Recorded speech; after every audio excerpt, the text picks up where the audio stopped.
Hello, everyone. I'm Dana Perino, along with Kimberly Guilfoyle, Richard Fowler, Jesse Waters, and Greg Gutfeld. It's 5 o'clock in New York City, and this is The Five.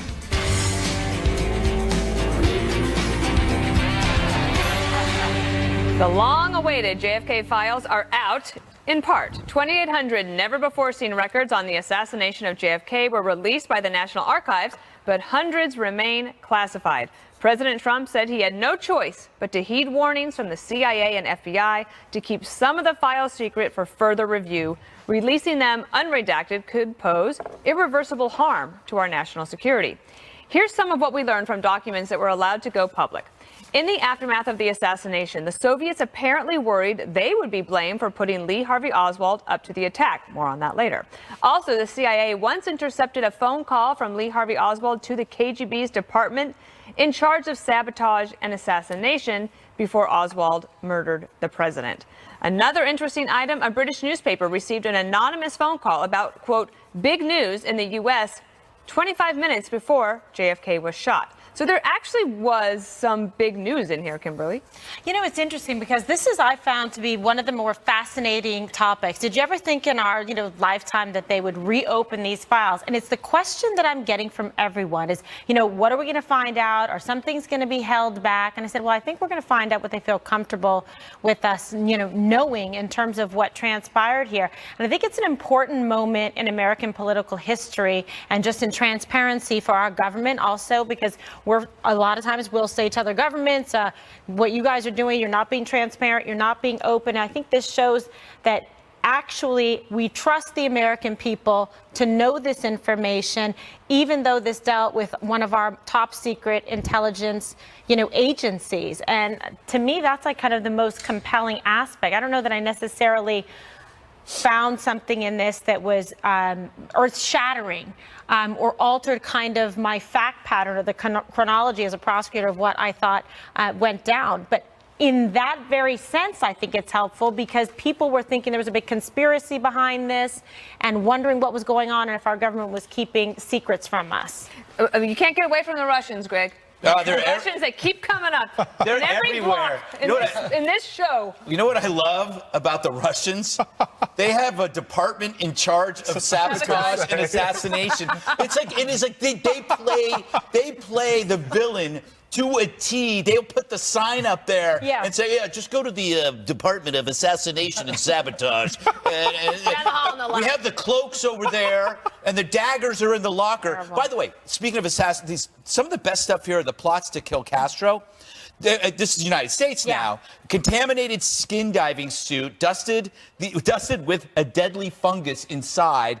They were also going to booby trap what they called a spectacular seashell. So because Castro enjoyed diving, and they were going to put a shell that had bombs in it, but they couldn't find a large enough shell. Shiny object. I want this job. To sit around and come up with fantastic ideas, it's incredible. The only thing is that the problem with this, and I can see why some people are disappointed. It's like when you go to the carnival or a county fair and there's a sideshow and they go like, this is a bearded lady and you're really excited as a 10-year-old and it's just a guy in a dress. And it pulls off.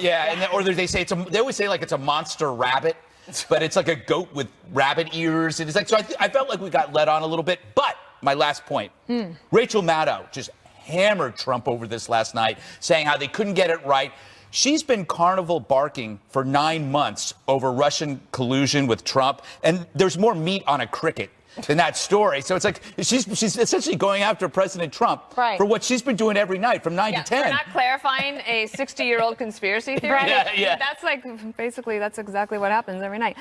Jesse. You've done a lot of research on this today, and I wonder what your biggest takeaway was. Well, we have a team of Waters World researchers going over this page by page, so I really don't want to speak until we know the final decision that we've come to. It is funny off of Rachel Maddow how, the left fantasizes about assassinating President Trump, and then when he doesn't release things that might actually help other countries assassinate him through the CIA documents, now she's mad. So I don't know what wait to a minute. make of that. That confused me. She never said that. No, isn't the left mad because Trump withheld some of the stuff because the CIA doesn't want any of their research and methodology? I was more confused. I was confused by the first part. When you see. I want to put like repellent up. No. Okay. I was going to I mean, I absolutely followed everything that you were Thank you, saying. Dana. You know, it goes over some people's heads here. Those are different documents exclusively obtained by Waters World. Yeah, we're going to be releasing those documents later on the Waters World show on 8 o'clock on Saturday. Yeah. Well, and the other thing big is seashells, big seashells. President Trump was asked by the CIA, Richard, to hold some of these documents back, but he has, in 6 months, it will be revisited again. So we will be able to hold all of this information and bring it back up. I don't understand. The Secret Service knew that he was going to do this, and they should have gotten their act together to release all the documents at one time. Meaning President Trump or Lee Harvey Oswald? No. I mean, no. See, that would be another Jesse's confused the whole table now. But no, I'm saying that the intelligence agencies knew the president wanted to release his documents. He sent the memo over there. Well, it was required by the law. In 1992, the law said on October 26th, 2017, this will all be released. Right. Unless there's a security concern, which there was, and President Trump heeded it. Right, and I feel as though that the Secret Service had almost a decade to get their act together and figure out the security concern and deal with it. And I applaud the president for releasing these documents, because I think the American people deserve to know what happened to JFK. And I think now we can put all of these conspiracy theories to bed: the third bullet, the umbrella man, that LBJ did it. All of these conspiracy theories can now go to bed, and we can move on and say he was assassinated. We now all know. We know it was Lee Harvey Oswald, and now we know. Well, bravo, Mr. President. On the 2 o'clock show today, the Daily Briefing, so Jim Woolsey, the former CIA director, was there. Yeah. And basically what he said is that there is a theory about this guy who was a Romanian agent, and he defected to the United States, highest level guy. And he said that Khrushchev had wanted JFK assassinated. So there was a plan going forward, but then he called it off. But Lee Harvey Oswald was such a diehard believer that he went forward with it, and then they had Jack Ruby kill him to make sure that there was that you couldn't find that connection. You buy that, Kimberly? I got to tell you something. For me, some of these theories I'd already heard before, that weren't very revealing to me. And the Jack Ruby stuff I thought was kind of interesting. The other thing about going to get a confession in the hospital, I thought that was kind of interesting, but then really not able to do that. Was sort of a last minute press to try to get that nugget to say, okay, we can wrap this up and close it down. History would have been very different, I think, if they had been able to obtain that. And then just the one other thing, Dana, that I found was really interesting was the phone call. There was an intercept of a phone call connecting, like we talked about the Russians. I mean, they're everywhere, between Oswald, and then also a death threat against him. Those things were pretty interesting that I thought were new and kind of revealing. I thought that Woolsey was making a lot of sense. Greg, what do you think about this British newspaper getting a warning 25 minutes before the news broke? Sometimes I just think that is. You get a lot of chatter, I think, all the time, and you get that with terrorist attacks as well. So it may have just been a coincidence. I don't know who warned them. I don't know that part, but it's interesting when what you're getting is a look at what happens all the time, things that you don't know what's going on. When I go back to the Castro stuff, we were doing this too. We were planning to off, the head of a country because, because we didn't like him. And I look at this stuff and I go, this is really amazing. And we must be doing this now, or maybe we don't. But I wonder how many people have no idea what we're talking about, because, it's 50 some odd, what is it, 60, how many years, where are we now? 53 years ago? 50 something? Yes, 54. Yeah. 54, yeah. So many humans spend so much time in fictitious worlds, playing video games, that history is not as interesting.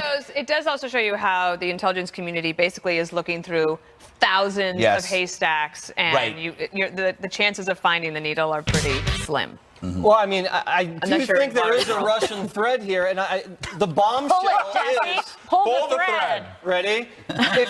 If he's going to the embassy and tell us that the emperor has no Mexico, clothes. the Russian embassy, and he's meeting with these assassination squads or something like that. He also went to the Cuban embassy. And he's making calls, and he's speaking Russian, broken Russian. They got him on a wiretap. Mm-hmm.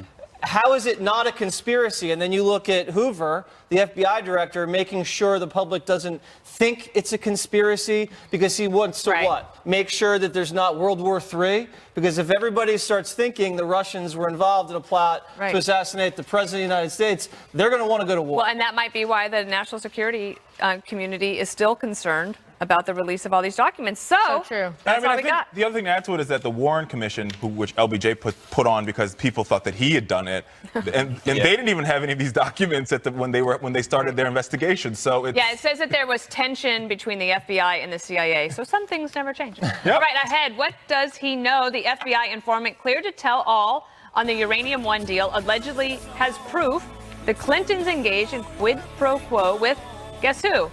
The Russians. Details next. Well, this week we learned who paid for the infamous Russian dossier designed to harm President Trump's candidacy. The Clinton campaign and the Democratic National Committee. You'd think the chairman of the Clinton team and the head of the DNC at the time would remember funding a smear project like that. But all of a sudden, they've caught a bad case of amnesia. When did you learn the DNC and the Clinton campaign were behind the dossier? I wasn't aware of the arrangement at all. And then how could you have led the DNC and be in the dark about the dossier? I wasn't aware of the arrangement at all. Okay, so Dana, that sounds like somebody spent some time with a lawyer. Probably. And the thing is, it's not like they had been asked about this before. This story originally broke in January. Meaning that there was the dossier and that somewhere within the Democratic Party, they knew that there had been some payments, but it wasn't directly connected to the DNC or to the Hillary Clinton campaign. It was some sort of third-party thing. Well, now we know that actually was basically just money laundered through the law firm. And so they could have found out if they wanted to, but I think that you're right, that she's like, it's better not to know. Yeah. But it is pretty curious that nobody knows where $6 million is spent.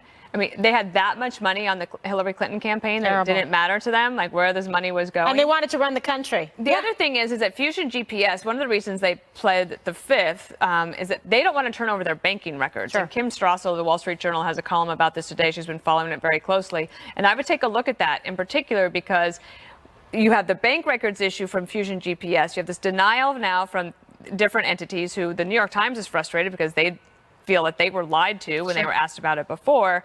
And then in addition to all of that, you have campaign disclosure forms. And anything over a certain amount, I think it's like $200 or something like that, has to be listed. The reason you do it through a third party, like a law firm, which then denies it for several months, is because you don't want to have to disclose that you're doing something.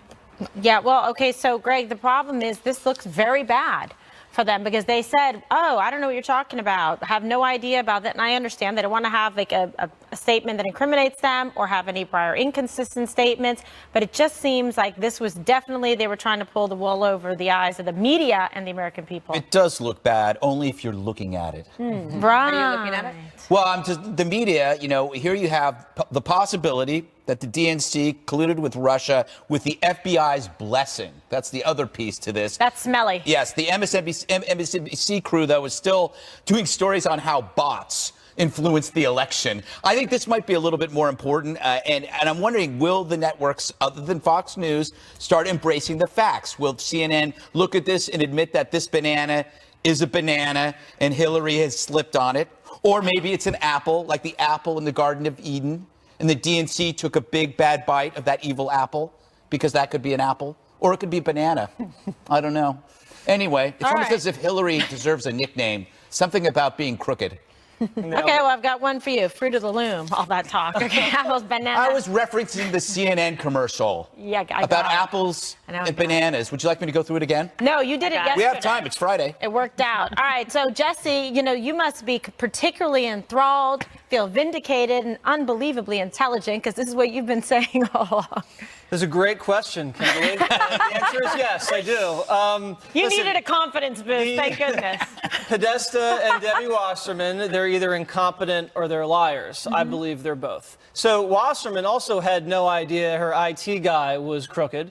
She had no idea she was rigging the primary against Bernie until she got canned. Podesta, remember, he was the one that gave his password to the Nigerian king, and it was password. Password, yeah. Right, so if you don't know millions of dollars are being paid paid to some firm to dig up dirt on your opponent, then you're either oblivious and you're running a terrible campaign, or you're not telling the truth. I believe both of these people aren't telling the truth. Also, some other nuggets in here. Sure. Fusion GPS, this firm they did business with, also worked with the Russian lawyer Natalia. Now, remember Natalia? She was the one that was sent over to Trump Tower to talk about Don Jr. Very interesting coincidence. Also, the firm that the DNC hired to come in was hired by the same Clinton attorney, Elias, or whatever his name is, to say, oh, yeah, you guys were hacked by the Russians over there at the DNC.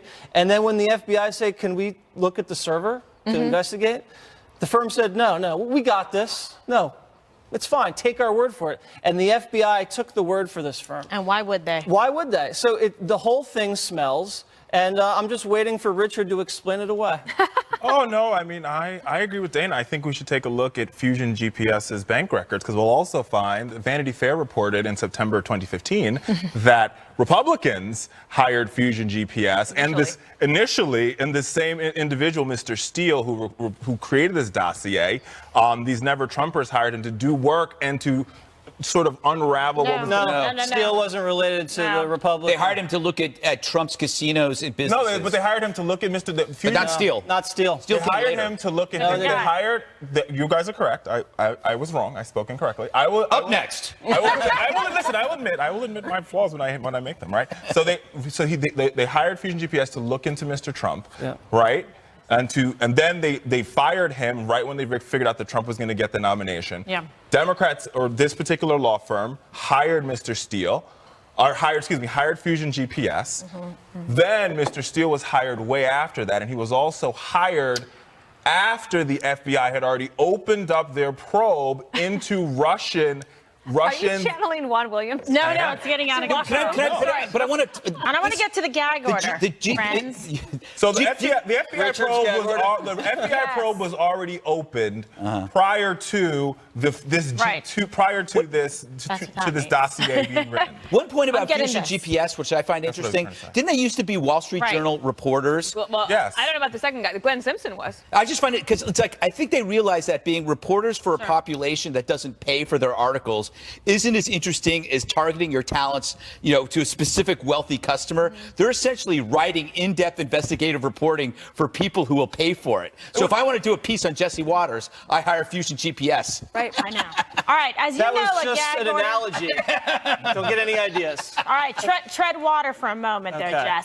As you know, a gag order has been lifted on a former FBI informant on the Uranium One deal brokered with Russia while Clinton was Secretary of State. He says he was intimidated by Obama administration lawyers not to talk, and now he can. What does he know? We want to know. Here's what his lawyer told Fox News earlier.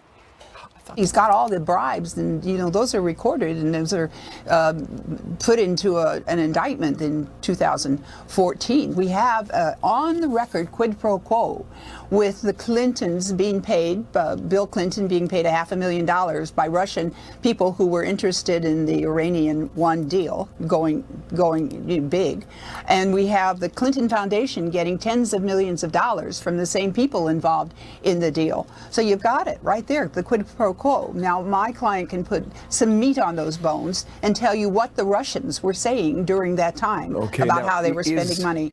All right. Okay. So Dana, jump in the weeds with me, shall you? Well, I'm gonna go in the way back machine. Okay. Go. Okay. So I know this guy Dan McGordy. Good for you. He wrote an op-ed in October 12, 2010, and it was all about this deal. And he was questioning, why would we ever do this? And he's talking about the CFIUS process. Sure. This is the committee that's going to look. And he writes. CFIUS could start with a simple question. If a U.S. mining company, to say nothing of a U.S. government-backed agency, made a bid for majority control of a Russian uranium mine, what would Russia do?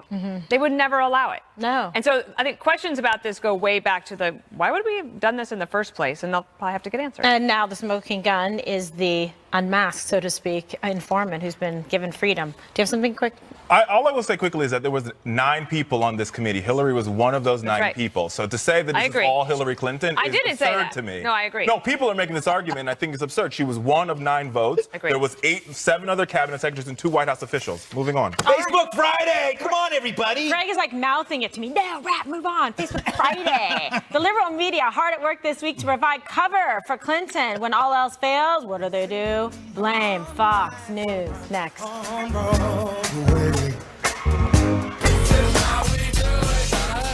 Democrats like me aren't happy with the attempts to take down Hillary Clinton and turn attention away from President Trump's Russia investigations. But is it really fair to blame Fox News for her dossiers and the Uranium One fiasco? These folks are. This whole uranium thing comes from Fox News. I mean, this is a closed investigation that came up in Peter Schweizer's book, Clinton Cash, in 2015. It was discredited then. They've tried to dredge up a series of debunked and overblown stories to muddy the waters and make it look like it was actually Hillary who colluded with Russia. Fox News would much rather talk about Hillary than Donald Trump. That's because the right in the Trump era doesn't have coherent principles or an ideology. It just has enemies, which is why they prefer to inhabit an alternate reality where Hillary Clinton is president. It's a partisan effort aligned with what the White House has been urging, and Fox and Breitbart, in which there was no consultation with the Democrats in Congress. And I think that tells you all you need to know about whether this is in good faith or not. So, Kimberly, what's your take? Yeah, I just think it's that's incredible, isn't it? How they can just go ahead and just like run a narrative all the way down the street to say that this is about Fox News. I mean, they so desperately want to whitewash this, and they cover for Hillary Clinton that they'll literally do anything, say anything to blame Fox. It's like literally, there's no new bag of tricks here. It's like they do that despite the fact that when are we issuing, a correction or anything like that, we get excellent sources, excellent news department to provide information. We didn't create the Uranium One scandal, okay? So we're reporting on the news. We're covering it. That's what's happening here. It's called good journalism. Greg? Kimberly is dead wrong. They're right. FNC is behind the uranium story. In fact, under the newsroom, Lou Dobbs has been running a sub-level uranium mine, which helps him pay for the rare lemur saliva he injects into William Devane to keep him eternally young. The heck? Oh, wow, what a freak. I don't know how you come up with this stuff. By the way, what was that, the kid, Seth Young, whatever his name is, Seth Meyers? So we don't, he says, they're doing this so they don't have to talk about Trump. Are you kidding? That's all we do is talk about Trump. And we say good stuff and bad stuff. The guy just doesn't watch. What happens with these shows is they have interns. This is what happened with the Daily Show. They have interns or assistants. They sit there and they just watch Fox. These guys don't watch Fox. And they pull clips. And they pull little clips, and then they have them sit down, and they're sitting there eating a sandwich, and they're going, ooh, I like that, and they put together a package. They have no idea what goes on in this network. They don't know anybody that watches this network. They are just, what they're doing is just repeating these weird fantasies in their head that are fueled by these little snippets that are fed to them like little birds. It's called Fox News Jello mold. Yes. They just put it all together. Sorry about that. Where do you buy Fox News Jello mold? I've got some in the back of my car. Oh, you have to be here a little while longer. Yeah. Clearly, they didn't let me into like the secret Fox News store where I buy the Jello mold. Dana? Well, you had made a good point before, and it's one that I've tried to make, and others here have as well. You did? Which is that the CFIUS process points, requires sign off by 9 different agencies, okay? But Fox News didn't originate this story. The Hill newspaper did. Right. If that reporting turns out to be wrong, well, shame on us. I mean, that would be the case. But the one thing I would say in defense of Fox News is that when any little nugget about any possible storyline that connects to alleged Russian collusion on the Trump campaign happens, it is a full-bore breaking news everywhere else. So I think that everyone should just take a step back. Let us find out a little bit more, meaning the committees should find out a little bit more. And the Wall Street Journal has raised some really good questions about Mueller and Comey being at the FBI at the time. DOJ was a part of the CFIUS process. Did they know that any of this was going on, or was it totally blind? I think that is worth knowing. Mr. Waters. Well, you know when a scandal is real when the left blames Fox News. Yes, true.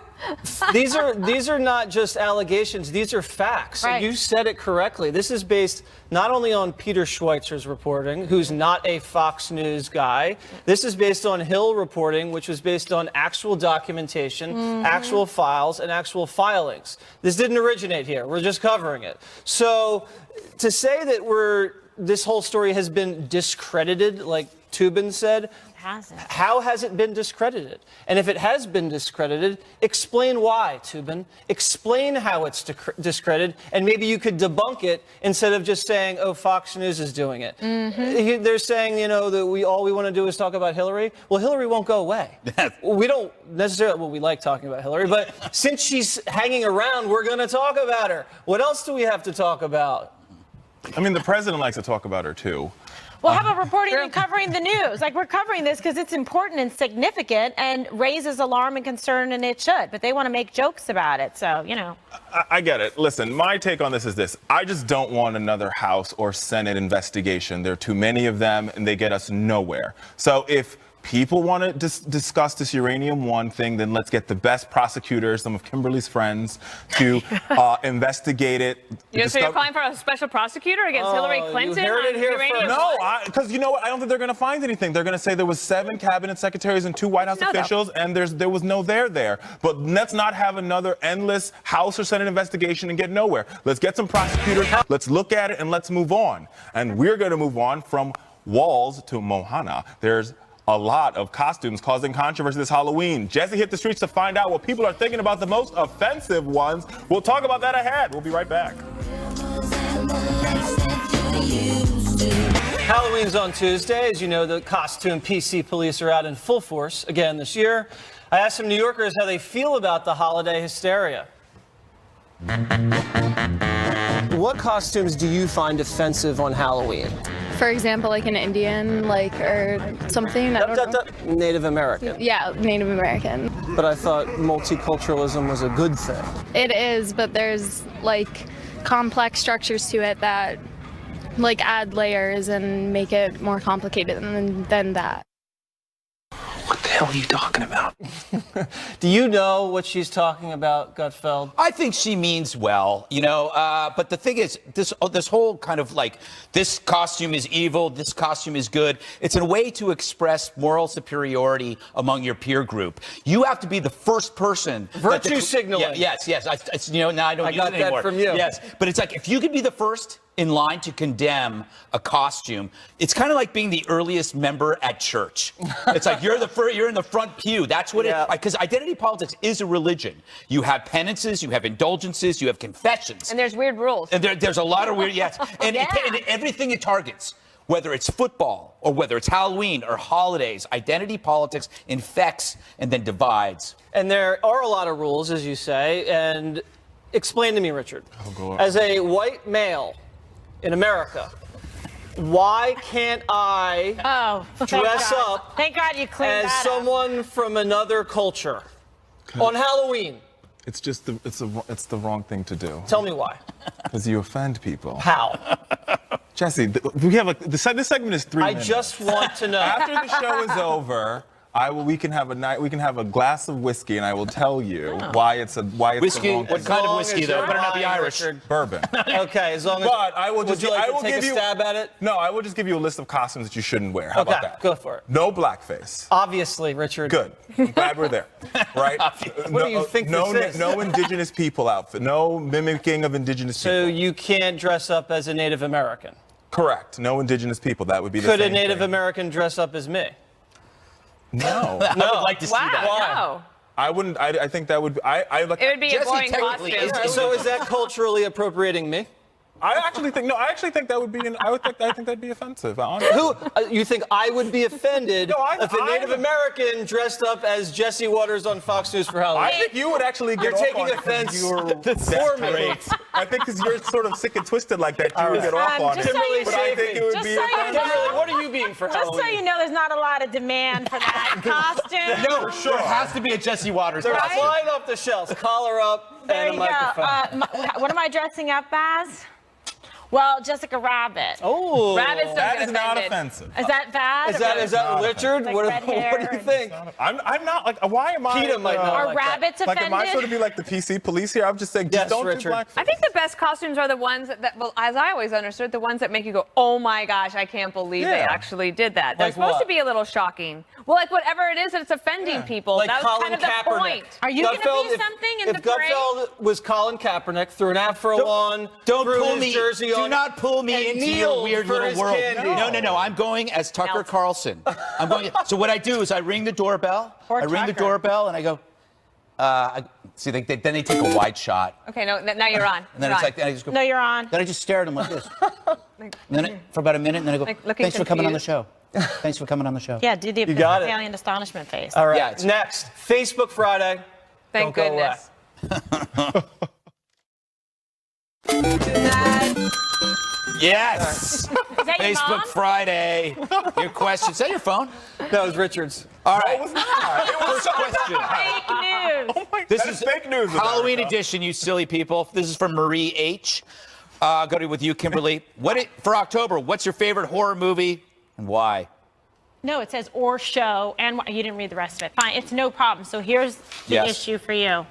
I absolutely cannot watch any horror film, scary movie. I am traumatized from a slumber party in 7th grade where I had to Me see like too. Carrie. yeah, was the one. Carrie, the Freddy That was Krueger, a comedy. Friday the 13th, all of that. That's Terrifying. Stephen King's best adaptation was Carrie, I thought. Amazing. I saw it. Did you see that? No, I haven't seen it. Good? It's pretty good. Yeah? But mine is Nightmare on Elm Street. Definitely. I was that for Halloween what for I a number said. of years. How offensive. Richard? Saw. Oh, yeah, Saw was... Oh my But my God, problem is I scary. can't watch horror movies in movie theaters because I'm the person that talks. I'm like, you stupid, run, girl, run! Yeah, you can't go You to my movie theater. stupid! Dana, what do you... I'm with her. You're with her? That's a terrible Oh, movie. no. Yeah, she's with That movie bombed. No, she means she's with the K to the G. Yeah, my parents I didn't know. let me watch scary movies, and so now I'm terrified. Me, obviously, Love Actually. Probably the scariest movie ever put to film. You can't. A lot of people, they just throw up. I was in a theater once, and people were just vomiting while watching Love Actually. Yes, they actually banned it in 14 countries. Next question: what is your least favorite thing you ever received when you went trick or treating? Like this, her example is her son once got pencils. Raisins. Raisins? The box of raisins. Yeah, box of raisins. That's Your parents have those in the pantry. Don't give them in the treat box. Wow. Yes, Jesse? Yeah, fruit or vegetables or pennies. Pennies. Anything like that. Yeah, the Or taste just of bad copper. candy. Yeah. Yeah, Bad Candy. Good name for a band. Richard. Almond Joys. Yes, I hate coconut. Oh, send it my way. Sometimes you that's feel like a Mounds. nut. That's Mounds. Almond but I Joys. think they- Give me Snicker bars, man. Snicker bars. Reese's. Three Musketeers. Give me the good stuff. Don't give me Almond Joys. Come on. Kimberly? Spring for the good candy. Well, you know what? I don't want to. I particularly don't want to get like a granola bar. Yeah. Yeah. I mean, not that I dislike those. I just don't want it in that moment. Yeah, like if you have it in your pantry, don't. Like good. that shouldn't be what you give good- out for Halloween. yeah. Like, don't give my- me kale chips, right, Dana? Oh, well, that could be me. My least favorite thing I got on Halloween was razor blades. Yeah. I was like, I don't even shave. Remember when that was Oh my going gosh. on? No, and but your no, parents that- had you know to go that- through your I bag? think they should call the don't talk cops. about That's that. an Like the urban. kid- By the way, somebody the giving- dumbest rumor of all time. I know, but it's is so razor bad. blades and apples, because who would do that? Because the kids would just. Okay. If kids got that, they would just tell the police where they got it from. They don't have one documented That is incident. a homophobic Let's rumor that is not- spread, and let's it's really not sad. go there. Homophobic. Yeah, because that is what they say. They say that like gay men give out apples I with didn't know razor that. blades. I didn't know I never That is literally a homophobic I never heard that. All right. Well, I've learned something There's new a here on the homophobic five. That's why you that is always have to untrue. DVR. Watch All right. the five. Way I to think bring we've had it this up, question Greg. before. Go ahead. This is from Milka C. She goes, if you were president for one day, what executive order would you sign? Richard. Free all my sons. It's the Lauryn Hill song. Oh, I don't know. I love them. There you go. Wait, what? That went over my You never head. had the Lauryn Hill No, song? I know, but that's an Why is executive that order. order? Rule the Executive order? world. Oh, so you would just play the music. Myself. That'd be your theme music. KG, what? I don't know. I mean, Trump's like doing such a good job of killing ISIS. He's putting me out of business because, right, that would be my one executive order. Like, destroy. Maybe bring back waterboarding, just for By the way, just for fun. I agree. I mean, Yeah, bring it back. Actually works. For any special occasion or for specific? Well, to fight the war on terror. I just want to be clear. Okay, thank you for clearing that up. Dana? I would do something on adoption to make it Oh, easier for people that want to adopt to be able to adopt children more. That is a very That good is one. actually a very It's actually something that they can and should do. You're absolutely right. I would talk more to Ivanka Trump about that. Ban Radiohead in public places. Everybody knows they're a poor man's Air Supply, and I just think it's time to move on. You moved off of Red Hot Chili Peppers. What? Oh, I hate the Red Hot Chili Peppers. They're a poor man's Smash Mouth. Rajan G asks. Oh, I'm sorry. Sorry, Rajan. We're not getting to you. Wow. Kathy says, if you had to pick a song to describe you, what would it be? Jesse. Rocket Man. Definitely Rocket Man. We're going all the way up. All right. Kimberly, space is utter disgust. Yes. If they took that shot, but they didn't. Thank God. What song? I mean, come on. Haven't we done this one too? I don't know. Boy, I can't say it. Oh, no, go to Dana. I can't think of the song. It's about a dog. Oh. It's a country music song. Shannon? That doesn't narrow it down. Oh, I got it. Remember Shannon? What the about dog? your Girl Crush song you told me you like? You sent me. Oh, that's a good song. What other dog songs are there? Shannon, that was the dog that went away. Didn't come back. Billy Curlington has a song about a dog, I believe. All right, I got my answer. I mean, one of my favorite running songs, Simply the Best by Tina Turner. Oh, that's good. That's What good. was Rajan's question? No, my song, segment. Afternoon Delight, because that's what the 5 is. It's an afternoon delight.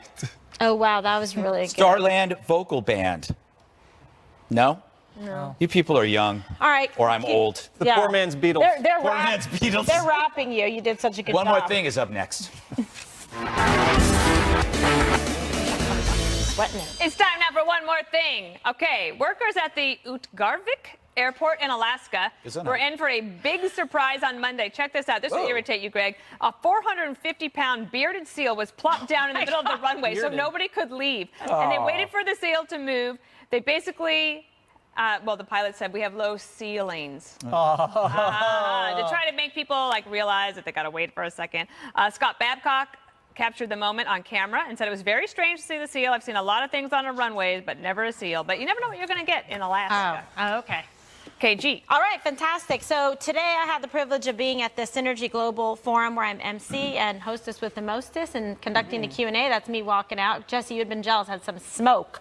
It is a fantastic event, the biggest, one of the biggest business events in the world, brings together huge names in business and disruptors. That's Guy Kawasaki, Sir Richard Branson, Steve Forbes, Ray Kurzweil, Jack Welch, and tomorrow from House of Cards, Robin Wright. So it's a 2-day conference today and tomorrow in New York City. And it was like, wow, Smart people. Mind-opening, right. Revolutionaries. Jesse. Cool. All right, so Waters World this weekend, we have a very big lineup. We have Eric Trump, Kellyanne Conway, and Dean Cain. And as you also know, we did an offensive Halloween costume edition. And we're debuting a new feature. It's called Texts That Haven't Aged Well. Excuse me, Tweets That Haven't Aged Well. We're going to run those for you at the top of the show. You'll love it. That's pretty funny. Yeah, you don't want them to be texts. Could be from your mom. All right, great. That's another thing. Gigi's show, which is 10 o'clock on Saturday. We got Kevin Sorbo. I hear he's got a movie out. There's Tom Shalhoub on the left there. And there's Kat Timpf having a birthday this weekend. And Tyrus. So it's going to be a fun show. Now, Donald Trump had some kids over trick-or-treating at the White House. They were the offspring of the media. And I love this because even with the children Donald Trump couldn't help but rip the media, their parents, to the children's faces. It's enjoyable. I cannot believe the media produced such beautiful children. Oh, you're going to grow up to be like your parents? Don't answer. That can only get me in trouble, that question. So how does the press treat you? I'll bet you get treated better by the press than anybody in the world, right?